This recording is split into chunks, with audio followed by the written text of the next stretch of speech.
Hey y'all, we're back with another segment again on Coffee at 8. Actually, it's at night, but this will be for 8 in the morning for you new beings. Basically, I was just watching, I just got through shooting something, seeing if it works for TikTok, taking some photos. So I might do something else, like do some other TikTok photos or whatever, because now you can sell your photos on TikTok. Y'all didn't know that, did you? But let's get into delusional women held accountable, because a lot of times men and women don't understand we both are held accountable for our lives. So let's get into this podcast and let's go. Love. I want to get married. I want a man. I want a family. But y'all don't even know. Y'all know nothing about sacrifice. Y'all don't even know what to do to keep a man. Half of y'all can't cook. Y'all don't clean up. Y'all walk around with these tacky weaves and be acting like y'all the stuff. And you can't even afford to put the right weave in your head to get the man, to get him to pay 100%. Y'all got about 25 children, don't know who the baby daddies are. And then y'all sitting here talking about y'all want somebody to do some 100%. I mean, despite our kids and stuff, that don't take away from the fact we good women and we deserve a man. And I deserve a man that makes 6 figures. But what makes you a good woman? You keep talking about this man money. I cook clean. But what else are you bringing to the table? Me? No. What else are you bringing to financially provide for y'all family? My looks. Girl, that ain't providing nothing. Let me tell you something. Me and my husband been together 30 plus years, okay? I wouldn't care if he did ask me to pay 50%. I know I help a good man, and he is worth me paying 50%. I do for him just like he do for me. And it is not going to make me second guess if he's a man or not, because he's a whole king out here. I don't know if this is a skit or not. I always just approach this with or from the perspective that it is, but we just going to assume that it's not. And we just going to speak to what they were saying inside of the... Basically, on this podcast, it had to do with a real man pays all the bills. Okay. So now we know I kind of invented 50-50. Hold break. Women and men are mad at me. Do you know why I said 50-50? Because 9 times out of 10, that is the best accurate notion. If y'all both don't have supportive money coming in better than the household itself, and y'all both have to hold down jobs in order to pay bills. So it's technically 50-50, right? But in nationality, wouldn't we want somebody to pay all the bills? Fantasy world, definitely. Everybody's fantasy van, you know? It would be excellent, amazing to go and have to pay no bills and do nothing but lay around and get served. What is that called? Thinking. But anyway, in society, we used to live 25-75 or 35, the rest is him type deal. But nowadays, we have changed formats, we have changed gender roles, which isn't that great of a deal, is it? Because in nationality, we want men to take the role of the leadership of the home. Probably 90% of men feel like women oversee them, and the other 10% are moving up in the corporate ladder or the world we live in. Wrong facts, right? in nationality, people need to know that women have excelled. We have taken roles of men and women, which is not bad because we technically breached over roles of gender clause. Now, gender clause had to do with the fact that women had to be man and woman inside a household. And that had to do with raising men and women as a whole, as a female. Now, I have seen men stay at home and take care of the kids while the woman is working. I have seen that. Have I heard that? Yes. So now technically society has changed. It has differential to the cause, but it has added the fact that men aren't just living like women too, but they can live like men themselves. But in nationality, who wouldn't want a man taking the role of everything? Is that far-fetched or far from fantasy? Like them not being able to pay a lick of anything and we're moving them in our house to play video games? Not differential here. When you want to play nothing but video games and you add nothing to your life, it adds it adds differential meaning to the fact that, okay, yeah, you two are trying to be better than the situation you have. 50-50.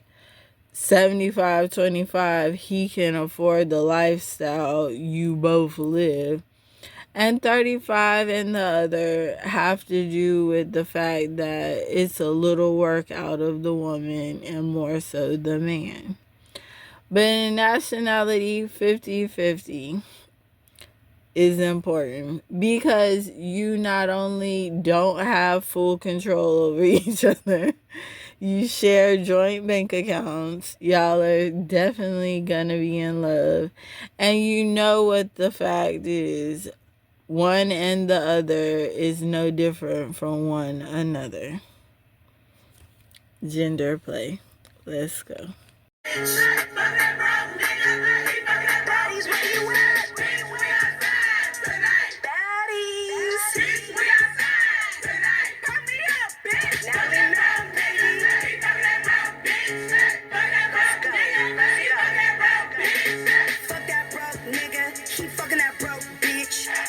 Bitch, you keep my name in your throat, bitch. Hoes talking shit, but I know they scared, probably. Welcome to Baddies, everybody whooping everybody.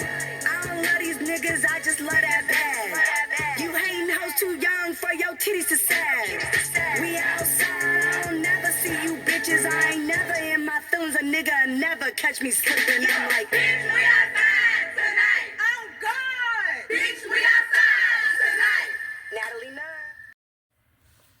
Ain't it? We outside tonight. Put me up. Okay, let me talk about that. That is a freestyle from Natalie Nunn from the Bad Girls Club. We all love that. You know what I'm saying? Let me explain. I thought Natalie mentioned me in a comment on TikTok. Love her because she didn't say nothing bad about me, but prayer is to all of us. To each his own, not her, but my family. Anyway, she probably wasn't referring to me, but referring to broke men. Because we outside tonight, ain't it? Let me get up out of here anyway. But going back to this broke man syndrome, we don't need that. Let's take it to the next level, 2025, and represent for men having that bag and that cash. Because I needed that freestyle. It was short, but it was real. And you know what I feel like saying? You absolutely right, girl. Keeping it real. Cause you know what I feel like? If it ain't about the fact that women are tired of being everything, who can question men ever on their back? You know what I'm saying? Or we can do that next week, and who looks like who in this thing. Not only my Mirabelle, at least it didn't break.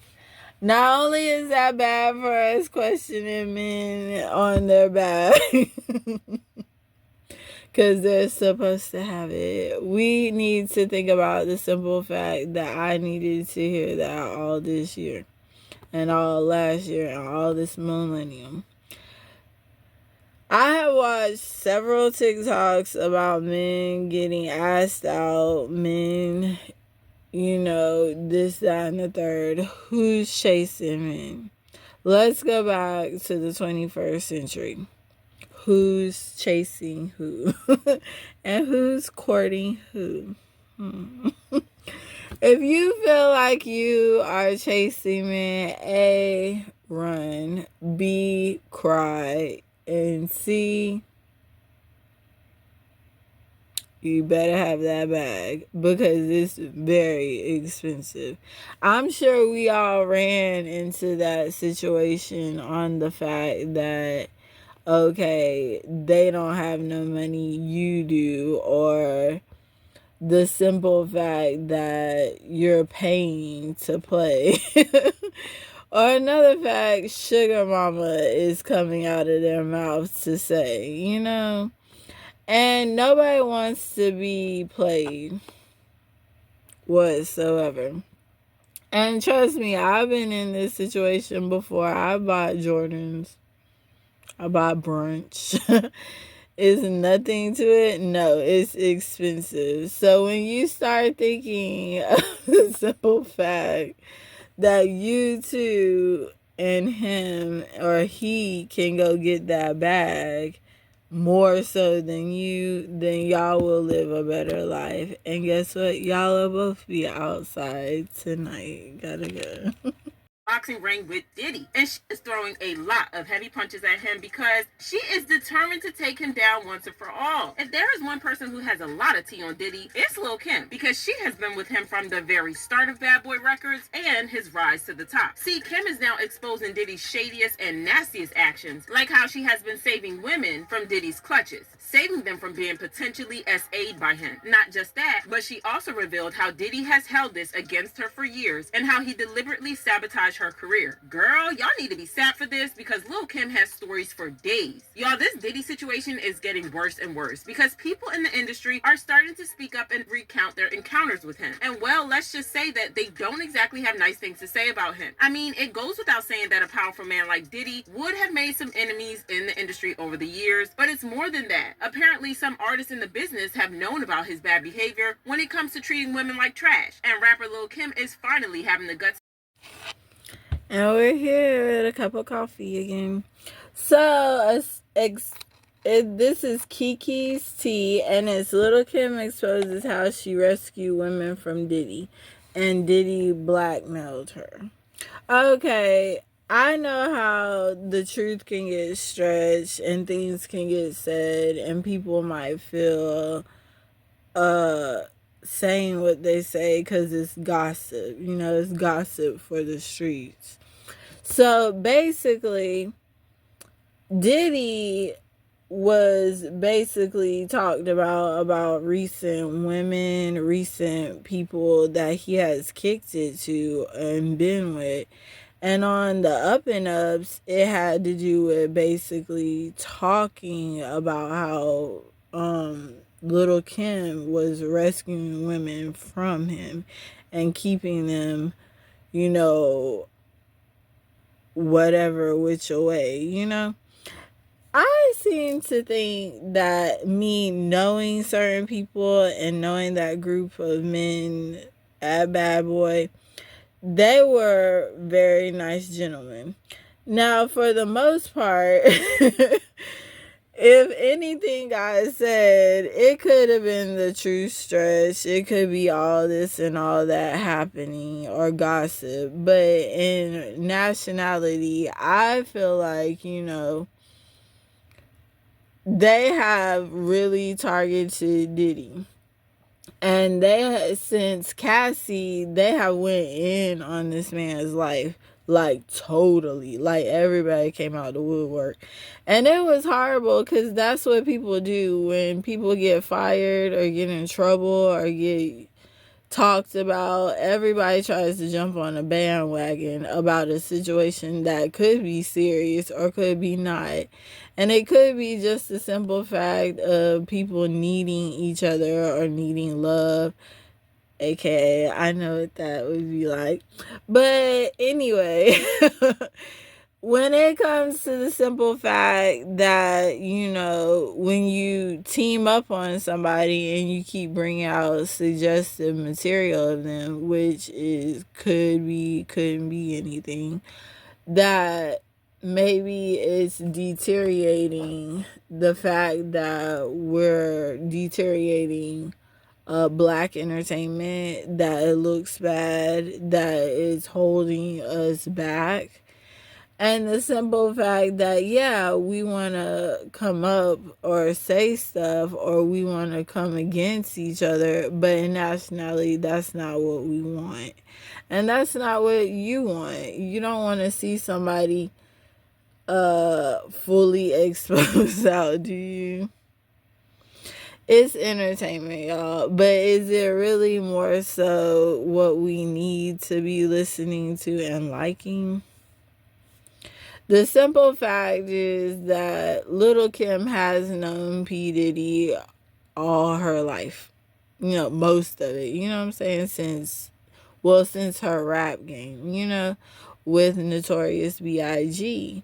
So in simple facts, okay, yeah, it might be beef there. It might be something there. It might be some animosity. But they seem like brother and sister, or they love and care for one another. If they would be in the same room or the same event, and if she's saving women from him, it's probably nothing just minor. And if so, this rap game, this industry is pretty tough. It's tough as nails, So for anybody to go through anything without feeling incapable of being themselves or incapable of bouncing back, yeah, maybe people should talk to Little Kim. But in other words, let's exceed and say no dissing everybody anymore, and let's move on to be more than what it is in the black entertainment world, shall we? On to the next segment. He was just funny and charming. He did everything right. Why is there women's lingerie in your gym bag? I didn't go to the boxing gym too late. Where were you? There was something strange about him that I couldn't quite put my finger on. Where have you been? Are you kidding? You could tell just by looking at them that these two had some bad history between them. That's the exact moment where I realized why we used to call Maria schizo in high school. I hope that is not my dress that you're wearing. So, of course, we have daytime television, we have nighttime atmosphere, and of course, we have Lifetime Movie Network. A woman's Sunday afternoon Super Bowl. So, Lifetime in itself is wonderful.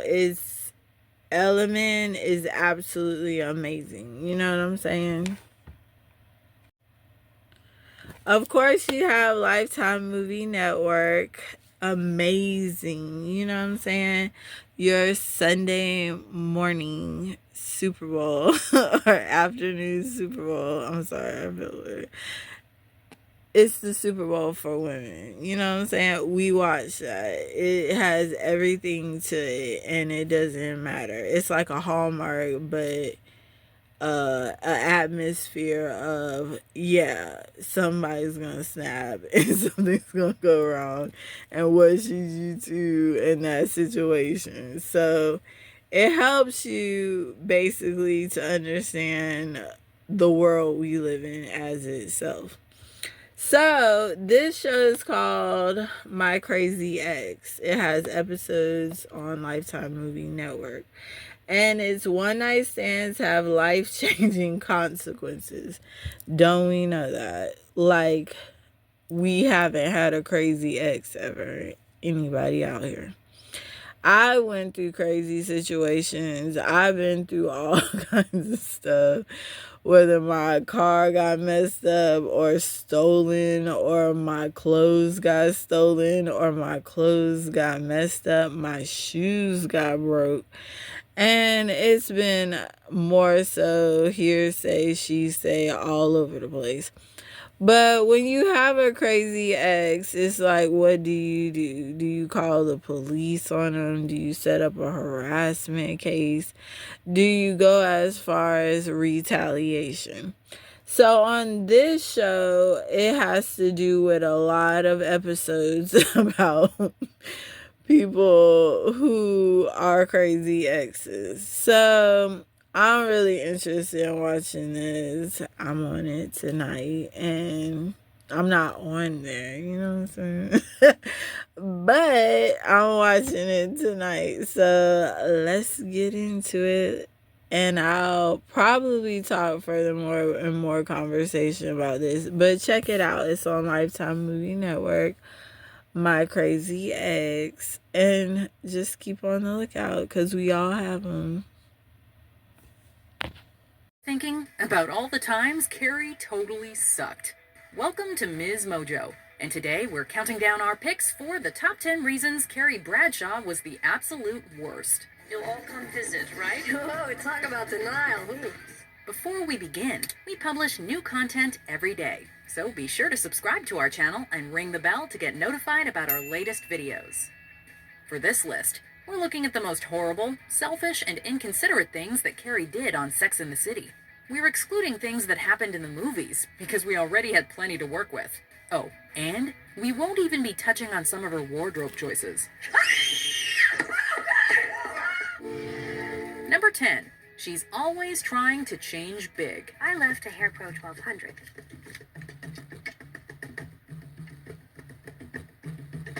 And I didn't stop at that. Much has been written about how truly awful Mr. Big was to Carrie throughout the series. Heck, we even made a video about it. But what isn't always acknowledged is that sometimes Carrie was just as bad. Okay, so you know I'm about to get mad, right? Top 10 reasons Carrie Bradshaw was the worst.